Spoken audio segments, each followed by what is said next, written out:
Έχουμε την παράνοια της ακρίβειας με την οποία βρίσκονται αντιμέτωποι οι Έλληνες καταναλωτές.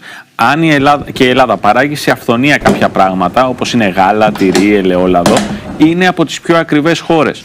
Ενδιαφέρον ότι το ελληνικό λάδι που εξάγουμε πωλείται ακριβότερα στην ελληνική αγορά. Γεια σου Μαρία. Γεια σου Τάσο. Δεν πήρα τίποτα και έδωσα 50 ευρώ. Το τίποτα δηλαδή τι σημαίνει? Τίποτα σημαντικό, τίποτα εννοώ κρέας, τυρί. Είναι 3-4 μέρες έτσι. Ακούει συνέχεια ειδήσεις και χειρουργεί τα ψώνια. Μα τον ρώτησες, τι σου λέει αυτό το πράγμα? Ναι, κάνει ανατομία στην ακρίβεια λέει. Γι' αυτό σου λέω, είναι φίλος σου. Πρέπει να τον βοηθήσεις. Κάνε κάτι. Να κάνω ό,τι μπορώ. Να ξέρετε, αυτή η εικόνα που βγάζετε δεν υπάρχει. Την τελευταία φορά πήγα στο σούπερ μάρκετ. Γιώργο, τι περιστατικό έχουμε εδώ?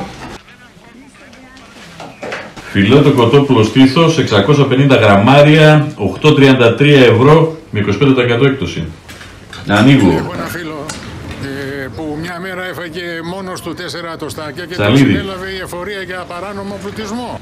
Λαβίδα.